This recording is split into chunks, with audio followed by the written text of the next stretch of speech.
OK, bonjour. Alors, présentation de l'énergie propre 2.0. Alors, on a vu ensemble les caractéristiques des éoliennes de Windoo. On a vu aussi le potentiel du système d'entreposage de chaleur GSG. Maintenant, ces deux produits-là ensemble présentent un potentiel de divers modèles d'affaires, de divers segments de marché qu'on peut travailler. Et c'est un petit peu ce qu'on va discuter dans l'énergie propre 2.0. En fait, l'énergie propre 1.0, c'est, on a prouvé qu'on peut produire de l'électricité propre au niveau du réseau, des éoliennes, des panneaux solaires de l'ordre de 100 MW, 500 MW, 1 gigawatt. Il y en a maintenant un peu partout sur la planète. Ce qu'il faut aujourd'hui, c'est que les énergies propres pénètrent partout, dans tous les secteurs d'utilisation de l'énergie. Si on veut vraiment réussir à réduire les gaz à effet de serre, il faut qu'il y ait toutes sortes d'applications.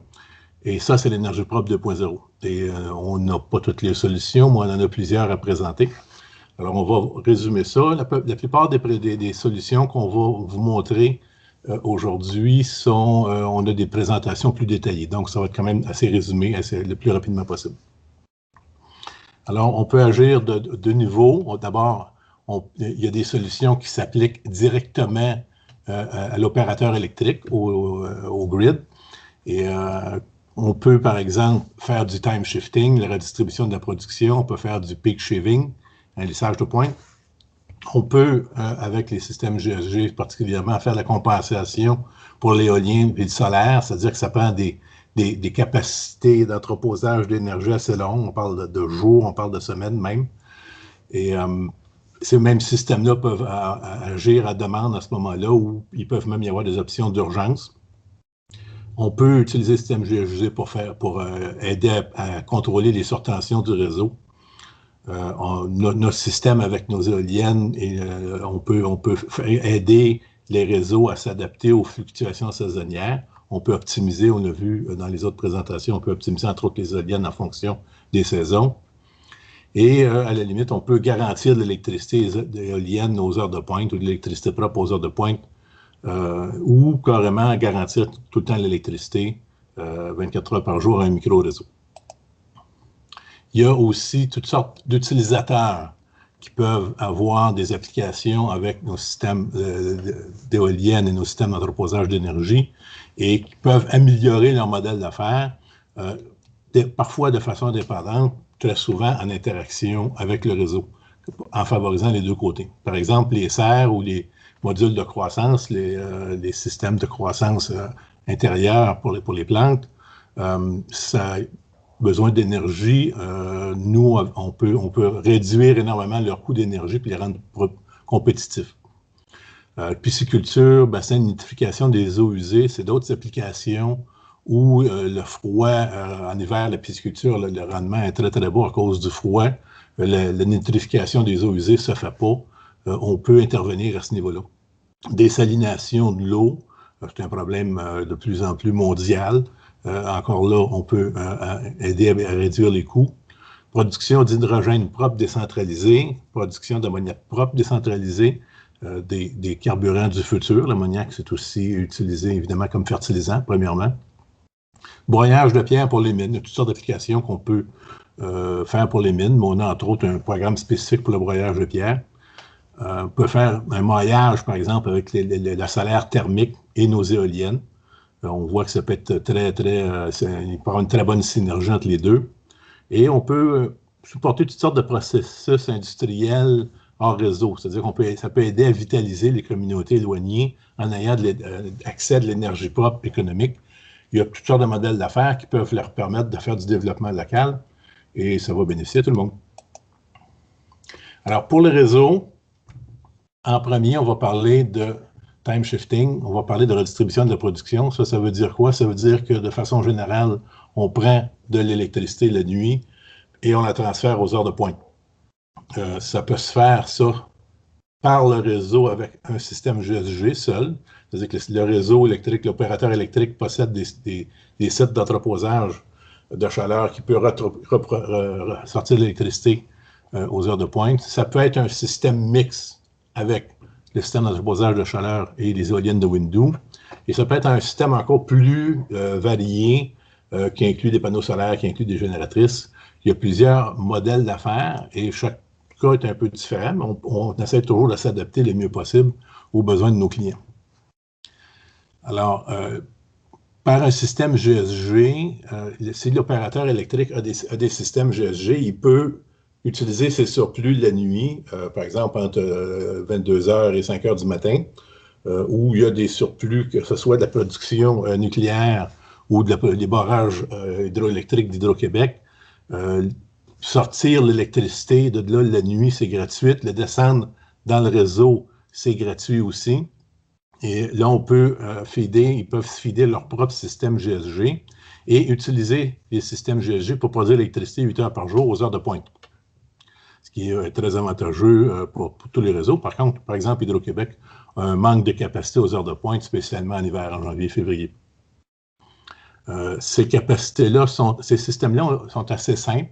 Ils n'ont pas besoin de très grande capacité parce que le réseau réapprovisionne à chaque jour les systèmes d'entreposage. Par exemple, un système de 5 MW qui aurait un besoin de produire 40 MWh d'électricité par jour utiliserait 65 MWh la nuit. Et si c'est utilisé sur place, on installe ça à côté d'un centre d'achat, d'une usine, mais on a aussi de la chaleur qui va être disponible. On a 20 MW de chaleur qui est disponible sur place parce que c'est très décentralisé, parce que ce n'est pas des trop gros systèmes. C'est facile d'avoir des applications directes qu'on s'installe à côté d'un utilisateur.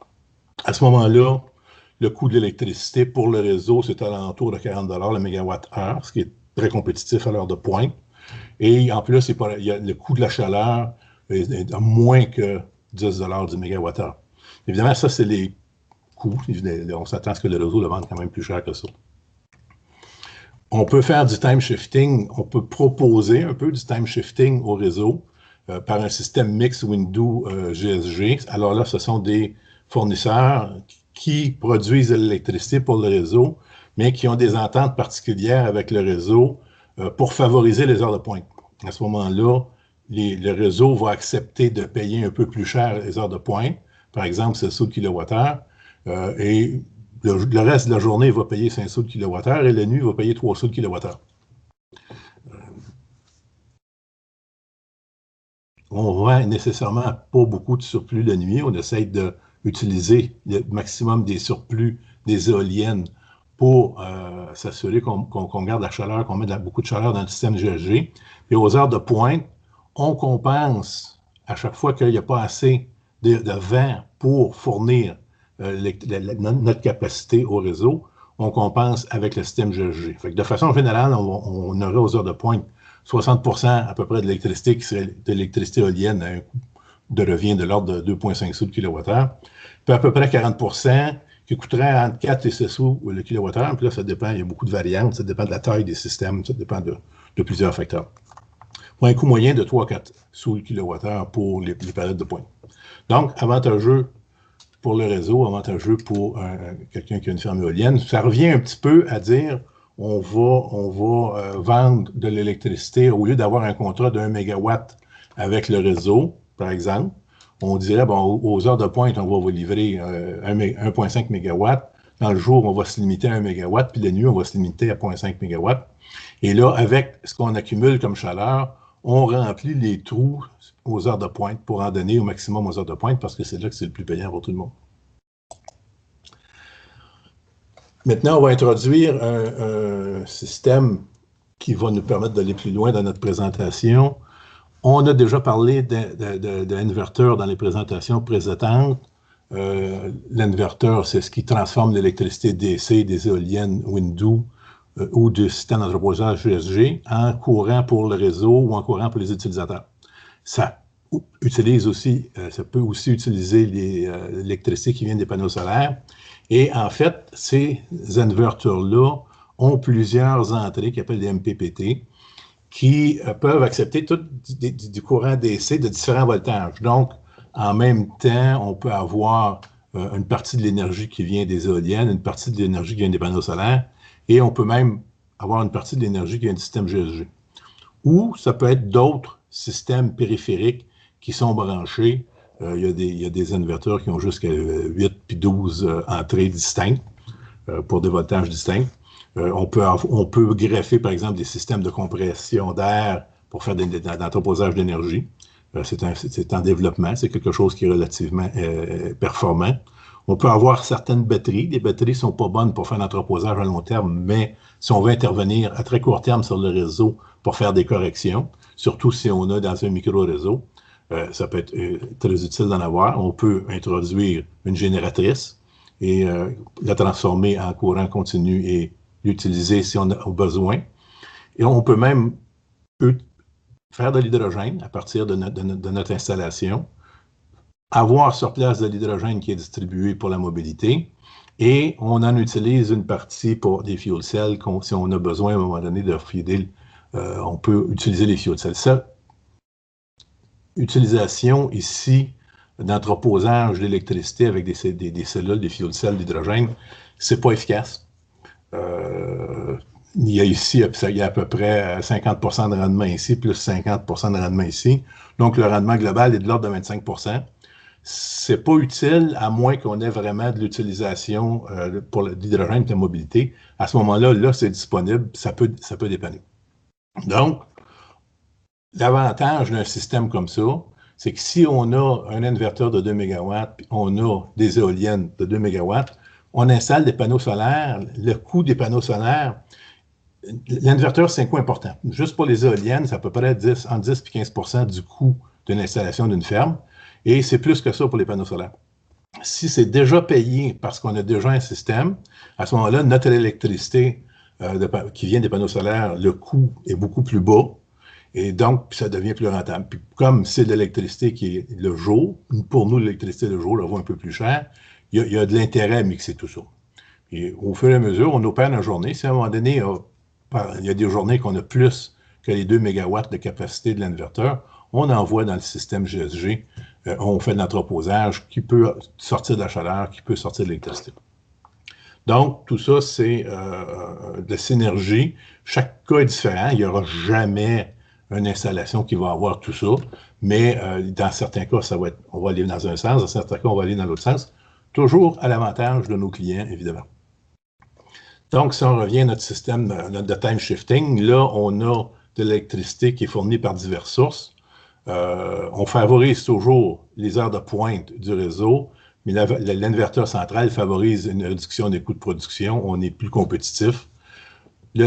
Si on a des panneaux solaires, ben on a moins besoin d'électricité le jour. Le système GSG est un petit peu plus petit. Si, par exemple, on installe $1,5 million de panneaux solaires, ben, le système GSG va peut-être être 100 000 $ plus petit que le système qu'on aurait utilisé à l'origine.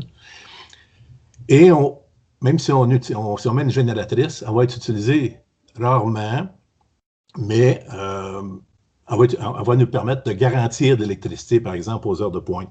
Alors, la génératrice, même si à un moment donné, on dit, OK, là, on a 3%, 5% de CO2 dans l'ensemble de notre offre, c'est pas, ça ne crée pas de problème. On offre quelque chose de constant pour le réseau, on offre quelque chose de très, très, très décarbonisé, mais de très stable, de très solide. On peut faire du peak shaving. Le peak shaving, c'est un petit peu la même chose que le time shifting, sauf qu'au lieu de dire on produit de l'électricité pour les heures de pointe, on court après les pointes. Tout le monde sait que la facture d'électricité, que ce soit pour un individu ou que ce soit pour une grosse entreprise, il y a deux composantes. Il y a les kilowattheures et il y a le coût d'accès au système. Il y a un coût mensuel par kilowatt de maximum du mois, le pic du mois. Puis c'est dans beaucoup de cas, dans toutes les grandes entreprises, ce coût-là devient très, très important. Alors, ce qu'il faut faire à ce moment-là, c'est qu'il faut chasser les pointes qui peuvent être 1 heure ou 2 par jour à un moment donné. À d'autres journées, ça peut être 3 heures. Et donc, ça prend un système qui a une plus grande capacité. Donc, au lieu d'avoir un système de 5 MW, 40 MWh comme on avait tout à l'heure, on a un système de 10 ou 15 MW de puissance avec un petit peu plus de capacité d'entreposage. Sauf que lorsqu'on coupe la pointe, lorsqu'on coupe les tarifs de pointe, il y a des économies potentielles très, très importantes.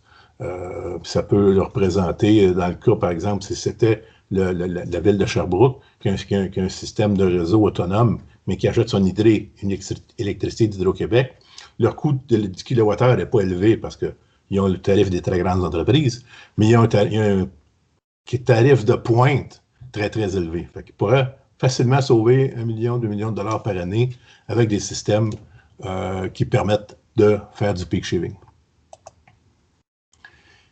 Si on veut faire de la compensation éolienne, là, il faut avoir de l'entreposage d'énergie pour plusieurs heures, puis en général des jours, des semaines. On peut y avoir 3-4 jours sans vent ou 4-5 jours sans soleil. Et bon, donc, ça prend des systèmes qui ont beaucoup plus de capacité. Et ces systèmes-là, à ce moment-là, peuvent devenir des systèmes à demande ou des systèmes d'urgence. C'est un petit peu le même principe. Ces systèmes-là vont remplacer les gas peakers. Un gas peaker, c'est une unité de production d'électricité qui travaille de façon temporaire à la demande. Ils vont vendre l'électricité sur le marché spot. Et bon, il y a des gas peakers. Plus le taux d'utilisation de ces gas peakers-là est élevé, moins le coût est haut. Le coût du gaz est toujours le même, mais là, on augmente, on diminue l'utilisation de la machine. Donc, le coût par kilowattheure de l'installation, des immobilisations est plus élevé. C'est des prix d'électricité sur le marché qui sont en général entre 6 et 10 sous le kilowattheure, mais souvent, ça peut être 25-50 sous le kilowattheure. Bon, pas si souvent que ça, 50 sous le kilowattheure, mais Hydro-Québec a déjà payé de l'électricité 90 sous le kilowattheure à une époque, en hiver, aux heures de pointe. On a réglé le problème aujourd'hui, mais il y a un marché important au niveau spot et on peut faire avec le système GSG ce genre d'installation-là. Sauf qu'il faut avoir beaucoup plus de capacité d'entreposage. Là, on parle d'avoir 20, 30, 40 fois, 50 fois la capacité de pic de pointe en termes d'entreposage, de façon à ce qu'on puisse compenser justement, au moins pendant les heures de pointe, pendant 4-5 jours en ligne, l'absence de vent ou l'absence de soleil. Cette utilisation-là de remplacement de gas peaker peut aussi être faite par des autoproducteurs qui ont de l'autonomie énergétique, des micro-réseaux, et qui accumulent, qui ont toujours un petit peu plus de capacité que ce qu'ils utilisent, puis qui accumulent dans des systèmes de GSG un petit surdimensionnés, puis qu'à un moment donné, ils surveillent le réseau, puis lorsqu'il y a des bonnes fenêtres pour vendre de l'électricité dans les prix spot, mais là, ils vendent de l'électricité.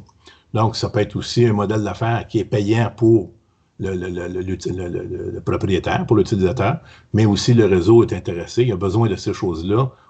C'est une source d'énergie propre qui remplace les gas peakers. Les systèmes GSG peuvent faire aider à absorber les surtensions de réseau. Le système GSG peut être équipé d'un bypass qui permet au réseau un rééquilibrage rapide de la surtension. S'il y a un transformateur qui brise quelque part, il y a un breaker, il y a un secteur d'un quartier qui n'a plus d'énergie pendant presque instantanément parce qu'il y a un bris, le réseau se ramasse avec beaucoup trop d'électricité et ça crée des problèmes de fréquence, ça crée des problèmes de tension. Un système GSG qui aurait une capacité de recevoir en continu 5 MW pour augmenter sa température, pour entreposage, pourrait avoir une porte secondaire contrôlée par le réseau et qui pourrait, par exemple, absorber 50 MW pendant 5 ou 10 secondes ou 10-20 MW pendant 1 ou 2 minutes. Ce genre d'application-là est nécessaire pas pour tous les réseaux, mais pour plusieurs réseaux. Ce pas des services qui seraient dispendieux, c'est surtout des équipements secondaires qui sont installés, puis ça pourrait être même installé aux frais du réseau. Alors, notre offre aide le réseau à compenser les fluctuations saisonnières. On a vu dans notre présentation de Windoo Énergie qu'on peut optimiser les fermes éoliennes en fonction d'une saison, en fonction de l'été, ou en fonction de l'hiver.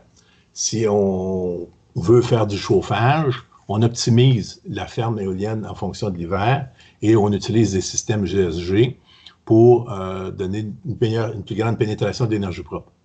Inversement, si on est dans le sud, puis que là, c'est des problèmes de climatisation l'été. Là, on optimise la ferme éolienne pour la structure de vent de l'été. Et combiné avec les panneaux solaires, encore là, le système GSG permet une climatisation efficace. On peut utiliser la chaleur pour créer du froid de façon très économique. On peut garantir l'électricité aux heures de pointe ou pour un micro-réseau. Garantir l'électricité, ça nécessite encore un peu plus de capacité. Il faut que le système GSG ait encore un peu plus, soit de puissance instantanée dans certains cas, soit de capacité d'être autonome sans être rechargé, dépendamment des besoins. Par contre, inversement, on est capable de garantir 100% de la production d'électricité pour un micro-réseau, par exemple, pendant 24 heures.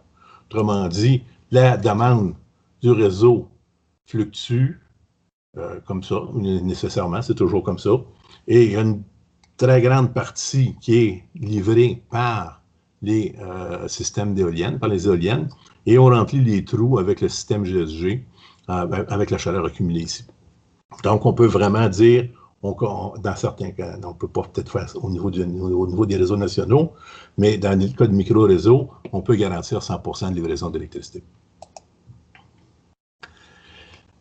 On peut aussi utiliser, il y a aussi beaucoup de synergies qui peuvent être faites du côté d'utilisateurs privés. Par exemple, puis là, encore là, on a plusieurs démonstrations plus détaillées de ce qu'on va avancer ici, qui sont disponibles. Par exemple, les producteurs en serre ou les producteurs en module de croissance, les gens qui font des fruits et des légumes dans des milieux fermés, à l'aide de l'éclairage artificiel. Ces gens-là, ils ont un coût d'énergie important. Nos producteurs en serre ont de la misère à compétitionner avec l'importation de Californie ou de l'Amérique du Sud. À cause du coût d'énergie, si on réduit leur coût de l'énergie de façon importante, ils peuvent devenir beaucoup plus compétitifs. Puis là, on importe moins. Deux, on augmente notre autonomie alimentaire. Il y a toutes sortes d'avantages, directs et indirects. Ça peut se faire en mode autonome, ça peut se faire en collaboration avec le réseau.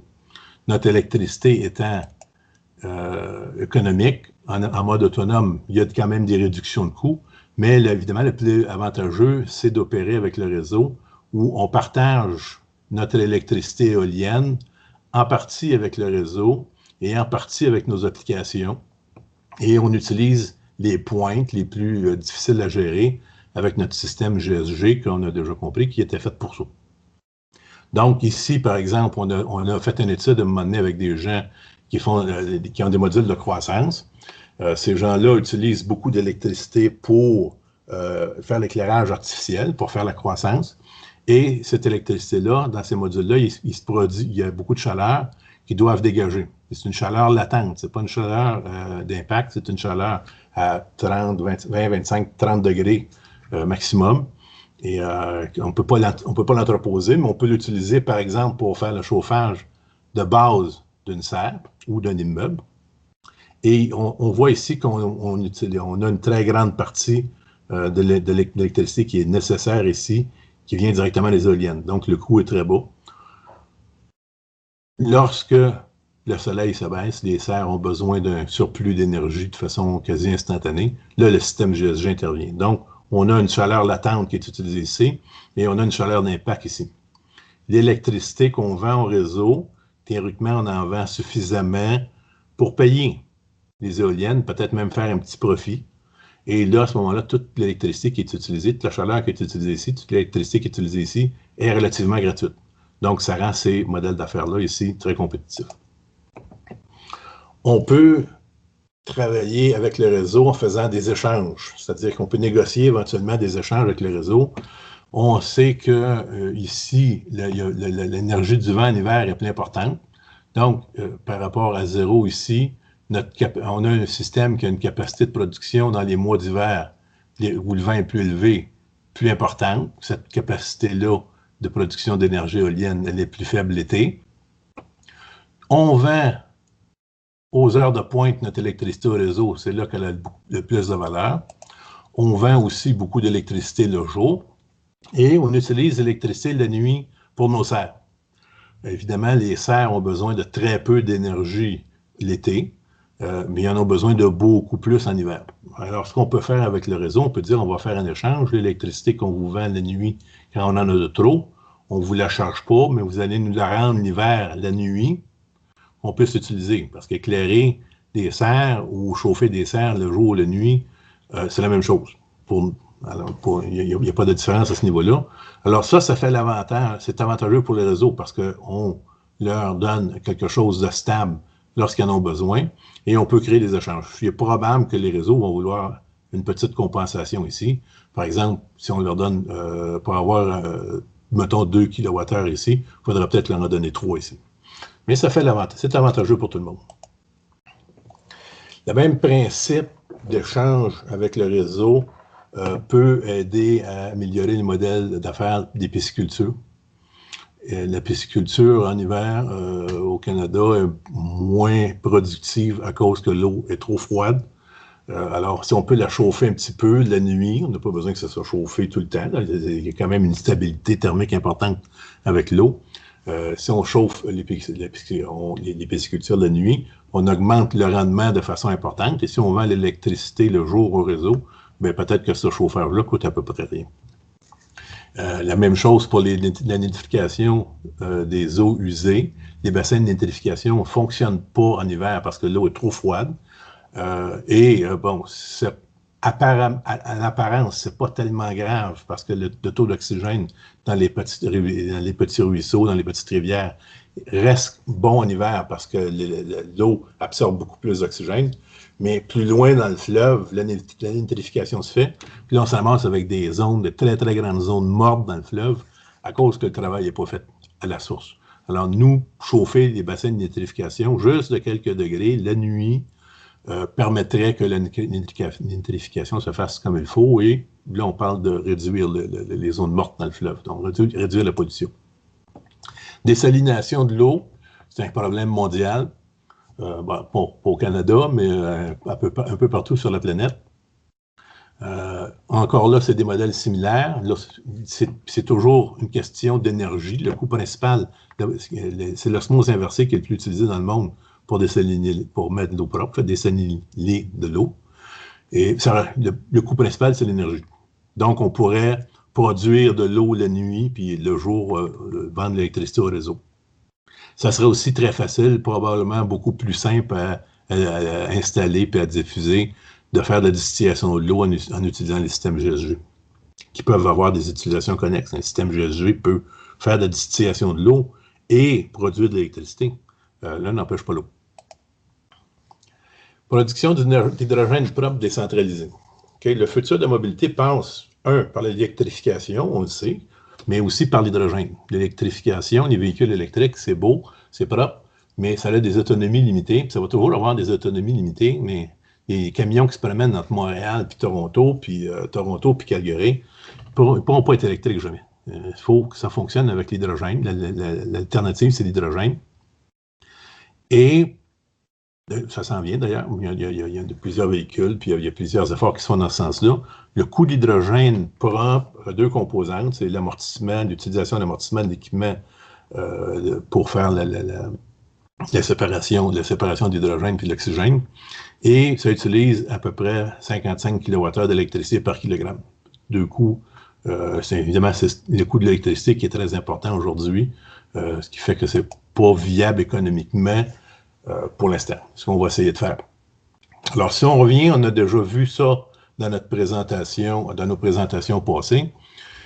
Si on regarde notre profil de vent X, là, on dit on veut produire de l'hydrogène, puis on veut vendre de l'électricité au réseau.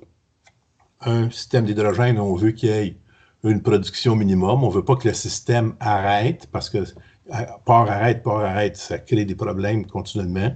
Donc, on utilise une petite quantité, la quantité la plus constante qu'on peut avoir du vent pour la production minimum. Ça nous force quand même d'acheter un petit peu d'électricité au réseau, à moins qu'on ait un système de GSG à côté. Ça force quand même, Mais bon, le coût est très bas. Là, on vend suffisamment d'électricité au réseau pour amortir tout le coût de notre énergie et on a une production d'hydrogène ici qui est quand même relativement stable, 65% du temps. L'hydrogène qui est produit par électrolyse est produit à basse pression. Il faut comprimer, sauf qu'on n'est pas obligé de comprimer à temps plein. On peut comprimer lorsqu'on a assez d'énergie pour le faire. Donc, on a 24% du temps une certaine capacité pour les compresseurs, puis 14% du temps, on a un peu plus. Donc, on peut travailler, par exemple, sur 2 niveaux de compression, c'est 100 bars, 900 bars, qui sont les taux utiles pour les véhicules. Donc, entre autres, il faut monter jusqu'à 900 bars. Là, il y a un petit peu de chaleur. Ça prend un petit peu de chaleur pour le procédé d'hydrogène, mais pas beaucoup. Donc, un modèle d'affaires. Là, une petite courbe d'ingénieur industriel encore, une petite courbe d'optimisation. Là, on a des choix à faire dans notre modèle d'affaires. C'est-à-dire qu'on a une facilité, par exemple, pour produire de l'hydrogène, qui a un coût d'opération lorsqu'elle est utilisée à 100%. Lorsqu'on utilise moins cette facilité-là, par exemple, on parlait de 65% tout à l'heure, si on utilise à 65%, le coût par kilogramme produit d'hydrogène va augmenter. Et plus le taux d'utilisation diminue, plus le coût augmente. Théoriquement, à 50%, c'est à peu près le double. Ce n'est pas tout à fait le double parce qu'il y a des consommables, puis il y a de l'usure qui n'est pas là, mais c'est quand même presque le double. Si on utilise à 25%, c'est 3 fois et demi le coût d'une utilité qui est utilisée à 100%. Et inversement, pour nous, c'est facile de donner de l'électricité, une certaine quantité d'électricité gratuite, mais à un moment donné, il y a des limites. On ne peut pas en produire énormément. À un moment donné, on doit faire des choix, on doit utiliser une partie de notre production pour faire le travail, ou même à un moment donné, si on veut vraiment utiliser le système à 100%, on peut avoir à acheter de l'électricité occasionnellement au réseau. Donc, on fait une optimisation, on établit nos modèles d'affaires en fonction de ça. Et ça peut varier d'un profil de vent à l'autre, ça peut varier d'un marché à l'autre. Alors, pour donner un exemple, un coût très approximatif de production de l'hydrogène, via le méthane, ça coûte à peu près 1,50 $ le kilogramme à produire. Ça produit énormément de gaz à effet de serre. Le calcul de production de gaz à effet de serre pour l'hydrogène est assez impressionnant. On pourrait avoir, ici j'ai un coût d'équipement de 1,20 $, ça c'est un coût qui a été fourni par Hydrogénisme pour la production, pour la machinerie, pour l'équipement. Ça c'est l'équipement qui fonctionne à 100%. À ce moment-là, je n'ai pas d'électricité, j'ai une partie de mon électricité gratuite, une partie de mon électricité à 1 sou, puis j'ai peut-être une partie de mon électricité que je vais payer 4 sous, 5 sous le kilowattheure. Donc j'ai une moyenne d'alentour d'un sou, 1,5 sous le kilowattheure, ça me donne 2,05 $ par kilogramme pour produire mon hydrogène. Si j'utilise un peu moins ma machine, j'augmente mon coût d'équipement, je baisse mon coût d'électricité, j'ai un autre prix. Si j'utilise de l'électricité gratuite, ma machine va me fonctionner à peu près à 50%, je double mon coût d'équipement, alors j'ai un autre prix. Alors, quel est le vrai résultat ici? Encore là, les cas vont différer d'une fois à l'autre. On note quand même que le prix d'hydrogène décentralisé, c'est beaucoup plus élevé que la production d'hydrogène à la source. Par exemple, les stations-service en Californie, où il y a quand même déjà plus qu'un millier de véhicules qui fonctionnent à l'hydrogène, les stations-service vendent l'hydrogène à 15 $ US le kilogramme. Est-ce que c'est un prix subventionné? Je ne sais pas. Pour l'instant, c'est le prix du marché. Si on va chez Air Liquide et on va acheter une bonbonne d'hydrogène, ben, une bonbonne d'hydrogène, il n'y a pas 1 kilogramme dedans, puis ça coûte plus que 100 $. Donc, de façon décentralisée, c'est très dispendieux. Nous, avec le système qu'on vient de décrire, au début, on devrait pouvoir assez facilement vendre notre hydrogène à 10 $ le kilo. Puis à maturité, on pourrait même descendre jusqu'à 5 $ le kilo. Production d'ammoniac propre décentralisée. Bon, l'ammoniac représente 1% des émissions de gaz à effet de serre sur la planète. C'est pas négligeable, loin de là. Et essentiellement, la plus grande partie de cet ammoniac-là va à la fertilisation des terres agricoles. Puis il y a plusieurs procédés industriels qui l'utilisent aussi. essentiellement, les émissions de gaz à effet de serre de l'ammoniac proviennent de la production d'hydrogène. Donc, si on est capable d'avoir de l'hydrogène propre compétitif, on est capable de faire de l'ammoniac propre compétitif. Donc, on serait capable de faire d'un fertilisant sans émissions de gaz à effet de serre qui touche ce 1%-là, mais aussi l'ammoniac est considéré comme un véhicule d'hydrogène pour des applications de piles à combustible. Donc, il y a déjà des piles à combustible qui utilisent l'ammoniac et il y a une passe préliminaire avant qui décompose l'ammoniac et qui envoie l'hydrogène dans la pile de combustible. Il y a déjà des applications. Parce qu'évidemment, l'avantage de l'ammoniac par rapport à l'hydrogène, c'est que ça se transporte à pression ambiante, température ambiante. Alors que l'hydrogène, c'est des très hautes pressions, puis bon, si on veut avoir de l'hydrogène liquide, c'est des très basses températures. L'ammoniac peut aussi remplacer de façon directe l'essence ou le diesel dans le moteur à explosion. Ça prend 2 litres d'ammoniac pour faire 1 litre d'essence, grosso modo. Ça prend donc juste, on peut prendre une automobile puis la faire fonctionner à l'ammoniac, où on fait des ajustements sur le carburateur, sur l'électronique, et ça fonctionne presque directement. En fait, avec un moteur à essence, ça fonctionne directement. Pourquoi c'est pas fait? C'est simple, parce que il y a énormément d'émissions de gaz à effet de serre, puis c'est pas nécessairement économique par rapport à l'essence, mais il y a énormément d'émissions de gaz à effet de serre. Donc, c'est pas utile. Sauf que si on a de l'ammoniac propre, ça peut devenir utile. Il y a des contraintes importantes. L'ammoniac, c'est un gaz véritable, mais c'est un gaz qui est mortel à des concentrations pas trop élevées. On ne peut pas avoir un camion qui fonctionne à l'ammoniac ou une auto qui fonctionne à l'ammoniac puis qui s'en va dans un tunnel. S'il y avait un accident d'un camion avec de l'ammoniac dans le tunnel de la Fontaine, pourrait tuer des centaines de personnes juste à cause du gaz qui se répand là. Donc, il faut que ça soit utilisé dans des espaces à air ouvert, mais il reste des applications importantes. Ça peut être utilisé pour des bateaux, entre autres les navires, sans problème. Ça peut être utilisé pour des trains sur les lignes où il n'y a pas de tunnel. Ça peut être utilisé même pour des camions ou des automobiles, en autant qu'il y a des contraintes qu'on vient de parler. Éventuellement, ça pourrait même faire voler des avions. Puis ça, on sait que les avions, c'est un autre problème qu'on va avoir dans le futur au niveau des émissions de gaz à effet de serre. Encore là, un modèle un peu plus complexe. C'est le même principe tout de même que pour l'hydrogène. On produit une certaine quantité d'hydrogène, on vend de l'électricité au réseau et l'azote est séparé de l'air. C'est un procédé relativement simple qui prend de l'électricité. C'est juste l'électricité. C'est comme si on passait l'air dans un fil, puis d'un côté, il y avait l'azote, puis de l'autre côté, l'oxygène. Tout ça a besoin d'être compressé et c'est le procédé Haber-Bosch qui crée l'ammoniac, qui a besoin d'être en continu, qui ne prend pas beaucoup d'énergie comme tel, mais ça en prend un petit peu. Il faut que ça marche en continu et ça prend de la chaleur. Donc, la chaleur qui est là, elle est utilisée directement dans le procédé Haber-Bosch. Donc, s'il y avait une taxe, un crédit carbone de 25 à 50 $ la tonne de CO2, c'est-à-dire que l'ammoniac, on met une taxe carbone dessus parce que ça émet des gaz, l'hydrogène, on met une taxe carbone dessus et on donne des crédits à ceux qui l'utilisent, ça pourrait devenir très, très, très compétitif. Okay. On parle d'hydrogène, de l'ammoniac propre. On peut focuser sur des besoins spécifiques d'entreprise. Comme par exemple, il y a eu récemment un défi qui a été lancé par le gouvernement fédéral pour réduire les coûts d'énergie des mines. Et 50% du coût d'énergie des mines va du côté du broyage de la pierre. Donc, on visait directement le broyage. On a proposé une solution en disant on va augmenter la capacité de broyage au lieu d'avoir, mettons, 1 mégawatt, un moteur d'1 mégawatt pour un broyeur, donc je lance un chiffre comme ça, on va avoir 2 systèmes de 1 mégawatt, ou un système de mégawatt puis un système de demi-mégawatt.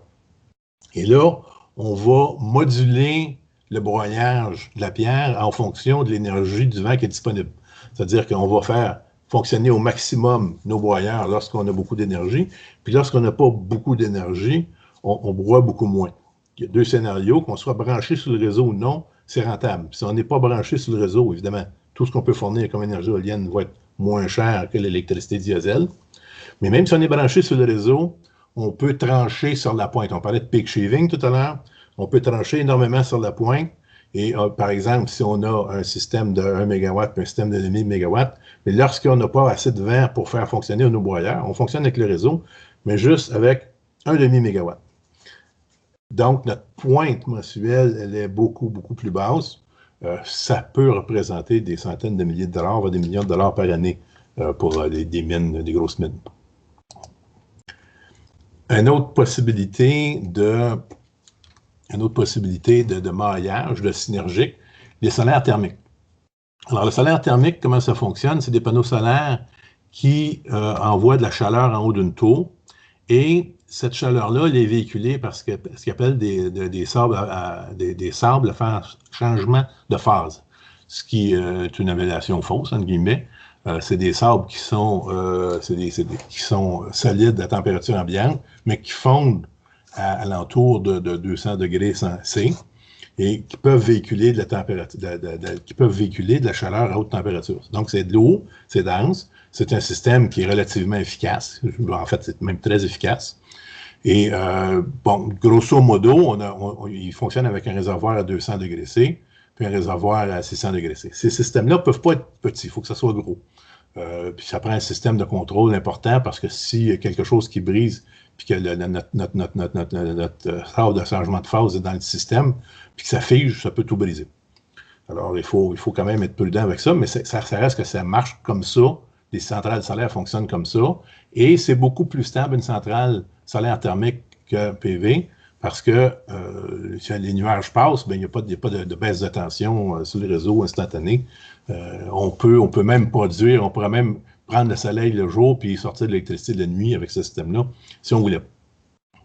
Alors, nous, ce qu'on se dit, c'est que, bon, OK, c'est beau, on va installer des éoliennes juste à côté. On va installer nos éoliennes à côté. D'ailleurs, on peut installer les éoliennes à l'intérieur d'un champ de panneaux solaires, puis on ne réduit pas l'efficacité des panneaux solaires de 1%. Que ce soit du photovoltaïque ou des miroirs comme ça, c'est comme s'il n'était pas là. Parce que c'est vraiment quand même très slick comme structure, très mince. Et là, on prend 50% de notre électricité, puis on la livre au réseau, toujours un petit peu dans les modes où on favorise les heures de pointe, puis on va chercher les meilleurs prix possibles. Puis l'autre 50%, on chauffe en surplus notre système de sable fondu. Alors, on augmente de façon importante la capacité d'un système qui est déjà existant. Théoriquement, il est là, il roule, ça ne coûte pas plus cher. Sauf que là, on vient de dire, OK, on augmente de 30, 20, 30, 40, 50, 60% de la capacité. On peut offrir un service ici beaucoup plus stable au réseau. Donc, c'est un maillage intéressant et très économique. Il n'y a plus de coût ici. On utilise un système qui est déjà existant.